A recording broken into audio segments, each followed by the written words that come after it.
క్రైస్తవ మతం, క్రీస్తు అనేది ఈ హిందూ దేశంలో చాలామంది ఇది ఇంగ్లీష్ వారి మతం అలా అంటుంటారు కదా. ఇది మన దేశానికి ఎలా వచ్చిందో నాకు ఒక చిన్న డౌట్ ఉంది, దాన్ని క్లారిఫై చేయగలరా? మంచి ప్రశ్న అడిగారు. అసలు ఈ యొక్క అమెరికా దేశాల కంటే ముందుగానే మన దేశానికి యేసుక్రీస్తు ప్రభువారు ఆ యొక్క సువార్త, ఆ ప్రేమ వచ్చింది తెలుసా? అంటే యేసుక్రీస్తు వారు అంటే సుమారు 2000 సంవత్సరాల క్రితం కదా. అవునవును. ఆయన శిష్యుల్లో ఒకరైన తోమా గారు ఇదిగో మన దేశంలోని ఆ యొక్క మద్రాసు పట్టణానికి వచ్చారు. అవునా? అవునండి. ఇదిగో ఇలాంటి విషయాలే ఎన్నో మన పిల్లలు స్కిట్ రూపంలో తెలియచేయాలనుకుంటున్నారు. రండి చూద్దాం. తప్పకుండా. ఇదిగో ఆ తోమా గారు వస్తున్నారు, చూడండి. నేను ఆయన మహిమను చూశాను, మేకులు కొట్టబడిన ఆయన చేతులను తాకి ఆయన ప్రేమను రుచి చూశాను. ఆయన చివరిగా చెప్పిన మాటలు ఏంటంటే, సమస్త దేశానికి వెళ్ళిన సువార్త ప్రకటించండి అని మాటను పాటిస్తూ అందమైన భారతదేశానికి వచ్చాను. గుడ్ న్యూస్ ఏంటంటే, మన పాపముల కొరకు ఆయన సింహాసనం విడిచి మానవ రూపం ధరించి పశువుల శాలలో జన్మించారు. ప్రతి ఒక్కరికి రక్షణ అనుగ్రహించడం కొరకే ఆయన శిలువలో మరణించి మూడో రోజు తిరిగి లేచారు. యేసు ప్రభువుని నమ్ముకోండి, ఆయన మార్గంలోకి రండి, ఆయన మనల్ని ప్రేమిస్తున్నారు. యేసయ్య మన దేశాన్ని ఎంతో ప్రేమించి తోమా గారిని మన దేశానికి పంపారు, కానీ ఆయన మన దేశంలో చంపేశారు. తోమా గారు తీసుకొచ్చిన దేవుని సువార్త ఎన్నో దశాబ్దాలుగా రాజుల చేత, చక్రవర్తుల చేత అణచబడింది, కానీ దేవుని యొక్క ప్రేమ మన దేశం విడిచిపోలేదు. ఈ బైబిల్ ఏదో ఒక గొప్ప ప్రీచర్ ద్వారానో, స్కాలర్ ద్వారానో రాలేదు, కానీ ఒక సాధారణమైన చెప్పులు కుట్టుకునే వ్యక్తి సంకల్పం ద్వారా వచ్చింది. ఆయనే విలియం కేరీ గారు. దేవుని యొద్ద నుండి గొప్ప కార్యాలు ఆశించడమే కాదు, ఆయన కొరకు గొప్ప పనులు చేయడానికి ప్రయత్నించాలి. అదే నేను నమ్ముతాను. ఒక గొప్ప ప్రణాళికతో దేవుడు నన్ను ఈ దేశానికి పంపించాడు. ఎంతో శ్రమపడి ప్రింటింగ్ ప్రెస్ను సిద్ధపరిచాను. ఈరోజు ఎలాగైనా మత్తయి సువార్త ప్రింట్ చేయాలి.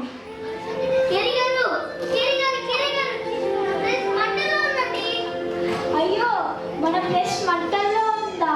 నిజమేనా? అవును సార్.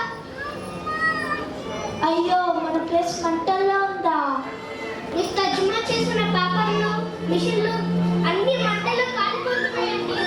ఇదిగోండి, ఇది మాత్రమే సంపాదించగలిగాను, కానీ ఇది కూడా సగం కాలిపోయిందండి. ఎన్నో సంవత్సరాలు పడిన కష్టం, దేవుని యొక్క జీవవాక్యం అంతా మంటల్లో కాలిపోయిందా? ఈ సగం కాలిపోయిన బైబిల్ తెచ్చినందుకు వందనాలు బాసు. వందనాలు సార్. మనం మా దేవునికి ప్రార్థన చేద్దాం. నన్నాదుకొంటి నీవు, నన్నాదరించినావు,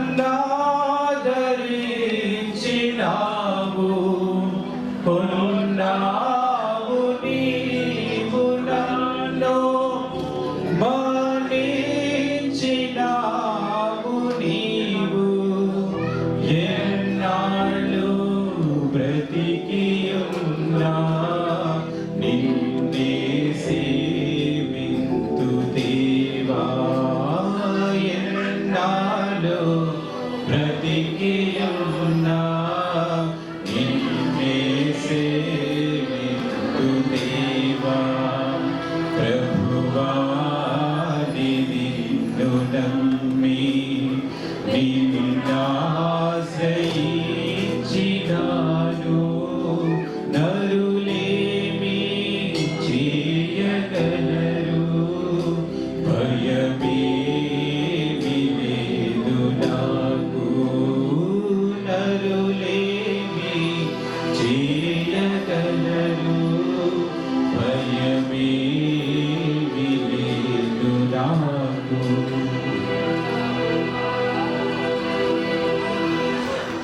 ఈ బైబిల్ తెరిచి దేవుడు మనతో ఏం మాట్లాడుతున్నాడో చూద్దాం.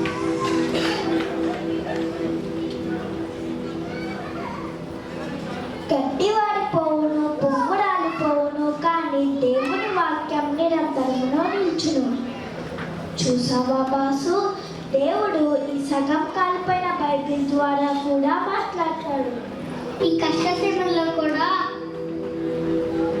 మీ దేవుడు మీతో మాట్లాడారు. మీ దేవుడు చాలా గొప్పవాడు. అవును, మనం సేవించే దేవుడు గొప్ప దేవుడు. ఈ మంటలు సమస్తాన్ని నాశనము చేయొచ్చు, కానీ బైబిల్ తర్జుమా ఆగదు. ఇప్పుడేం చేద్దాం సార్? చేసేదేముంది, మళ్ళా మొదలు పెడదాం. బెత్లెహేములో మొదలైన ప్రేమను ఏ అగ్ని దహనం చేయలేదు. భారతదేశంలో వారి భాషల్లో బైబిల్ని అందజేయాలి. సరే సార్, నేను కూడా మీకు సహాయపడతాను. వందనాలు వాసు. మన పనిని మళ్ళా మొదలు పెడదాం. అవును, బెత్లెహేములో మొదలైన ఆ యేసు ప్రేమ ఏ అగ్ని దహనం చేయలేదు. సమస్తము కోల్పోయినా, ప్రెస్ కాలిపోయినా ఆయన పని ఆపలేదు. విలియం కేరీ గారు ఎంతో పట్టుదలతో దేవుని యొక్క ప్రేమను మన దేశానికి తీసుకురావడానికి ప్రయాసపడ్డారు. మొత్తం 36 భాషల్లో బైబిల్ని తర్జుమా చేశారు.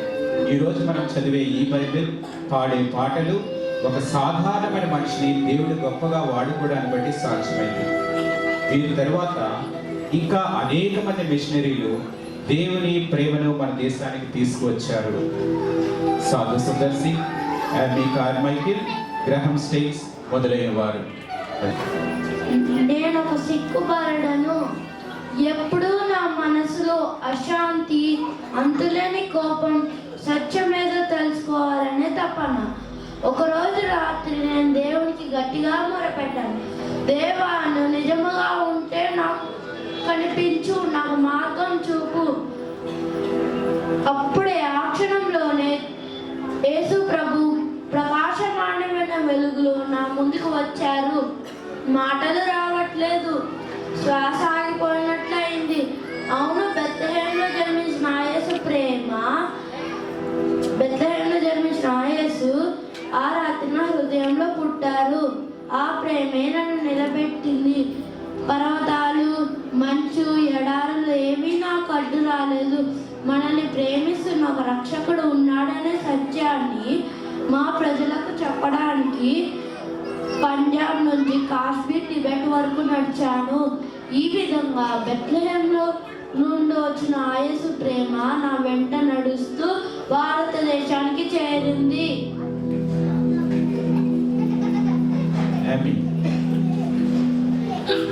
మొట్టమొదటిసారి నేను భారతదేశానికి వచ్చినప్పుడు చిన్న పిల్లల్ని చూశాను.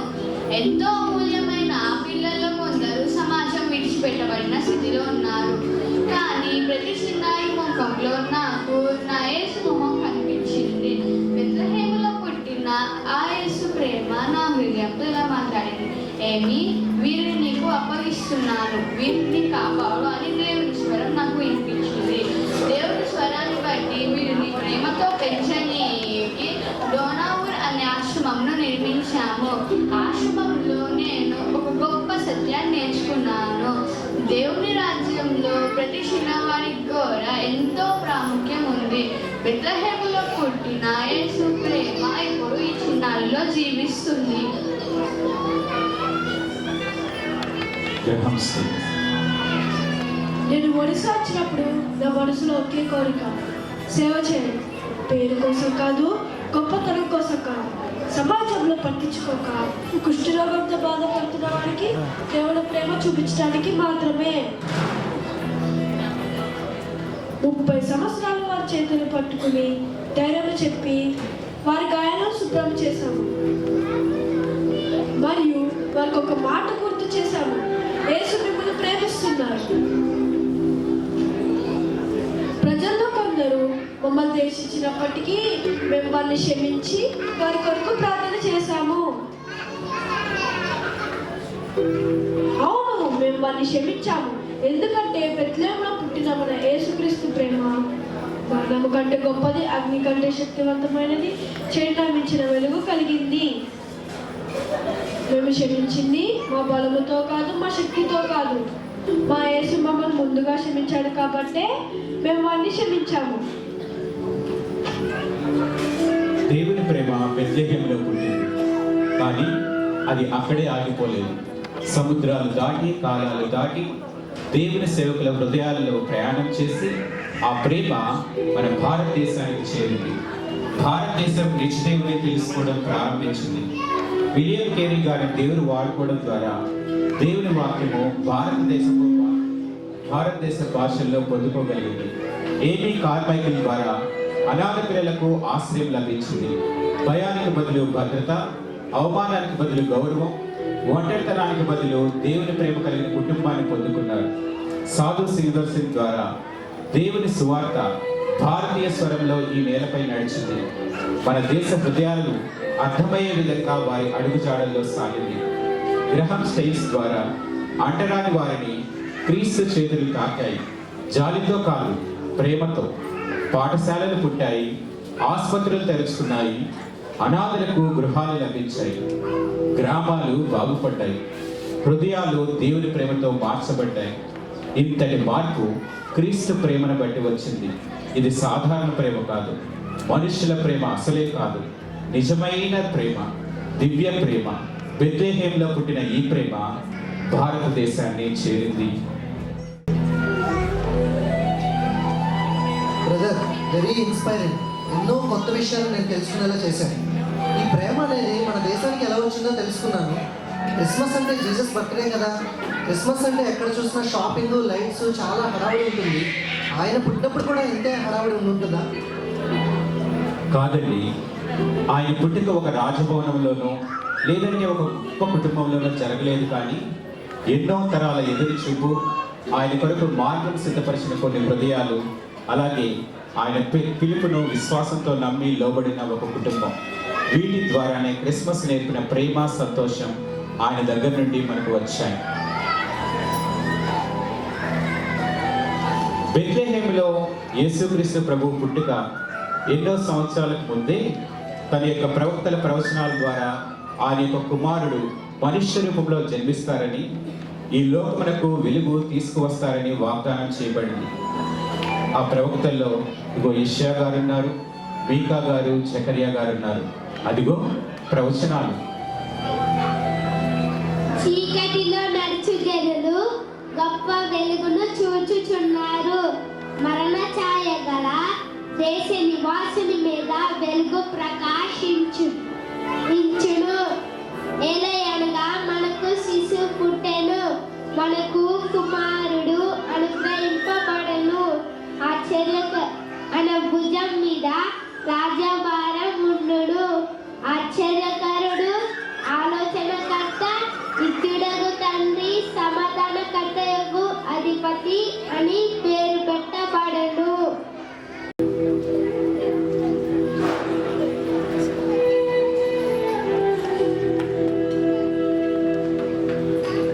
బెత్లెహేము, ఎఫ్రాతా, యూదావారి కుటుంబములలో ఈ స్వల్పమైన నా కొరకు ఇశ్రాయేలీయులను ఏలవో అడవు నీళ్లను రచ్చును.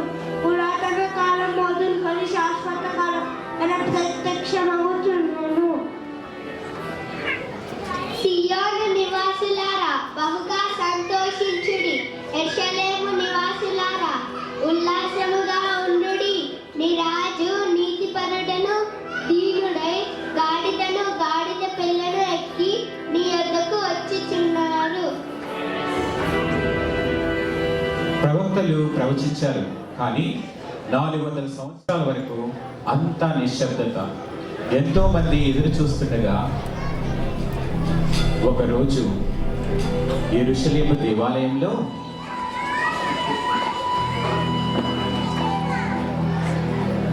జకరియా గారు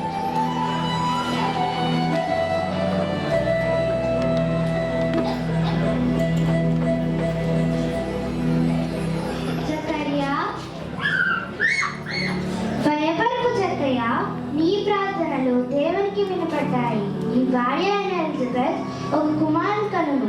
ఆయనకు యోహాను అని పేరు పెట్టుడి. ఆయన మనిషి కుమారుని కంటే ముందుగా వెళ్ళి మార్గం సిద్ధం చేయను. అదాల సాధ్యం, మా సమయం గడిచిపోయింది కదా. దేవుని యొక్క సన్నిధిలో నిలబడి చెప్పుచున్నాను. నీవు నా మాట వినలేదు కనుక ఈ కార్యం జరిగేంత వరకు నీవు మౌనంగా ఉండువు.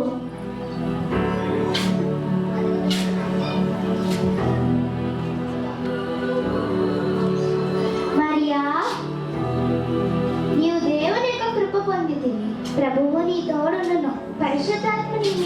వచ్చును.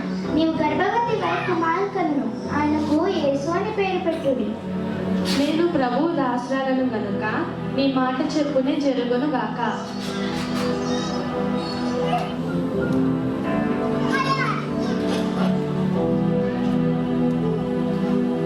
మరియా ఎంతో విశ్వాసం కలిగినప్పటికీ ఆమె ప్రయాణం సులభమైంది కాదు. ఆమె గర్భంలో శిశువును మాత్రమే కాదు, ప్రపంచం అర్థం చేసుకోలేని దేవుని వాగ్దానాన్ని మోస్తుంది. ఈ నిందలు అవమానాలు భరించలేకపోతున్నాను. నన్ను బలపరిచేవారు ఈ సమయంలో ఎవ్వరూ లేరు.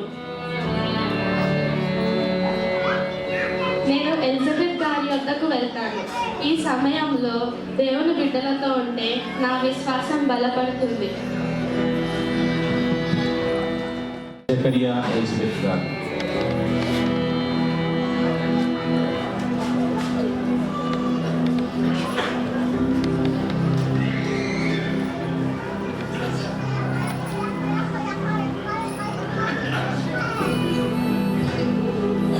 మరియా, నా ప్రియమైన బంధువా, లోపలికి రా. నీ శుభవచనము వినగానే నా గర్భంలోని శిశువు గంతులు వేసింది. స్త్రీలలో నువ్వు ఆశీర్వదింపబడినదాను, నీ గర్భఫలము ఆశీర్వదింపబడు. ఈ నిందలు అవమానాలు భరించలేకపోయాను, కానీ మీ మాటలు విన్నాక నాకెంతో నెమ్మదిగా ఉంది. దేవుని యొక్క వాగ్దానం నమ్మినప్పుడు మనల్ని నమ్మే వారితో ఉండాలి, అపహాస్యం చేసే వారితో కాదు. సంవత్సరాలుగా నన్ను ఎంతో మంది గొడ్రాలు అని పిలిచేవారు, కానీ దేవుడు నా స్థితిని మార్చివేశారు. చూడు, నా భర్త జకరియా మాట్లాడలేకపోయినా దేవుని యొక్క నమ్మకత్వాన్ని బట్టి సంతోషంగా ఉండగలుగుతున్నాడు. ఒక స్త్రీ వాగ్దానాన్ని మోసినప్పుడు అది కేవలం గర్భంలోని శిశువు మాత్రమే కాదు, అది ఆమె ఆత్మలో ఉన్న ఉద్దేశం. నిజమే, ఎదురుచూపు, తిరస్కారం, బాధ మనిషి పుట్టుకల్లో భాగం.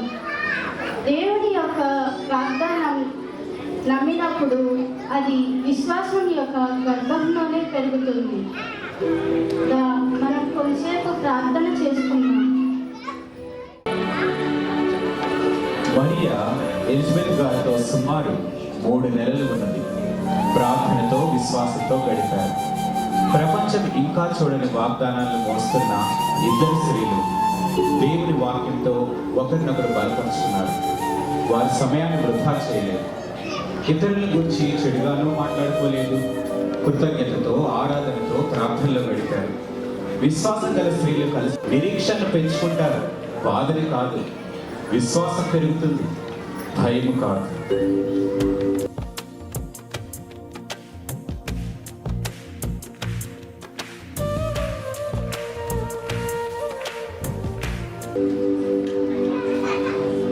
అదిగో యోసేపు మరియమ్మ గారు.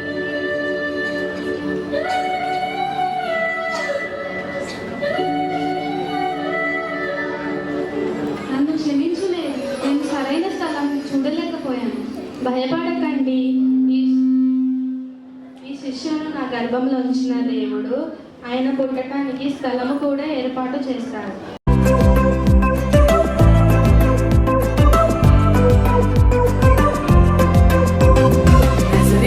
పట్నాన నాగుమలే ధరణిలో యోసేపు మరియమ్మ నాగుమలే ధరణిలో. నజరేతు పట్నాన నాగుమలే ధరణిలో యోసేపు మరియమ్మ నాగుమలే ధరణిలో. హల్లెలూయా హల్లెలూయా హల్లెలూయా హల్లెలూయా హల్లెలూయా హల్లెలూయా హల్లెలూయా హల్లెలూయా.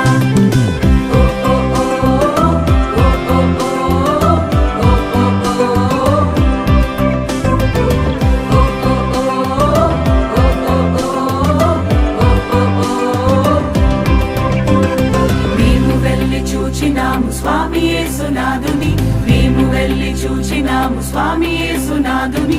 ప్రేమ మొక్కి వచ్చినాము మామనంబులరగా, ప్రేమ మొక్కి వచ్చినాము మామనంబులరగా. బేతలేము పురములోన బీద కన్య మరియకు, బేతలేము పురములోన బీద కన్య మరియకు పేదగా స్వరూపు దాల్చి వెలసె పశుల పాకలో పేదగా స్వరూపు దాల్చి వెలసె పశుల పాకలో స్వర్గ ద్వారాలు తెరచీరి యేసయ్య స్వర్గరాజు పుట్టగానే యేసయ్య స్వర్గరాజు పుట్టగానే సరుగున దూతల్ వచ్చీరి యేసయ్య చక్కని పాటలు పాడిరి సరుగున దూతల్ వచ్చీరి యేసయ్య చక్కని పాటలు పాడిరి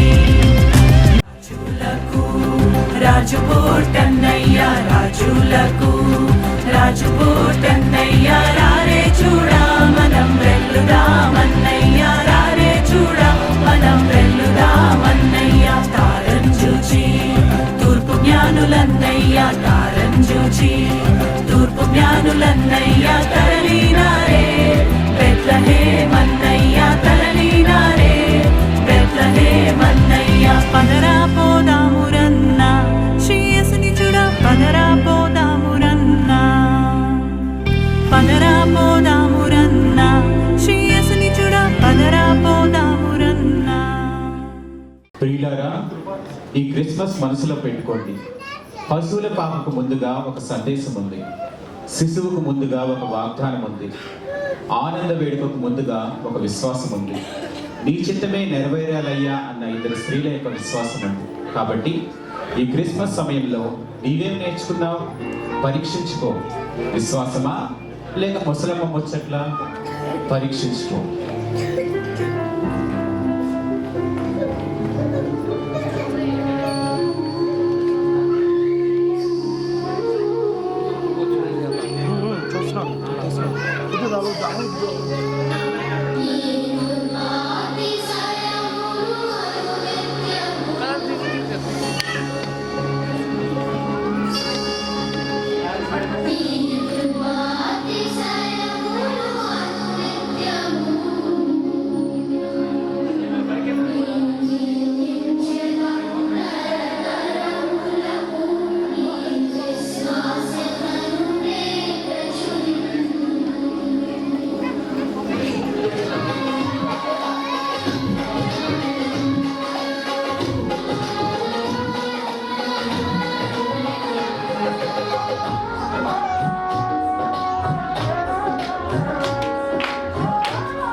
ఆకాశము కంటే చైనది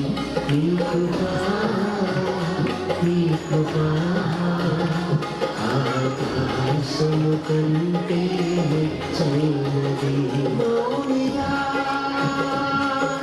ఎటులుండే సాక్షిగా ప్రచురించుతా నాకు విశ్వాస వరకు నీ చింత చేయవరకు నాకు విశ్వాస వరకు నీ చింత చేయ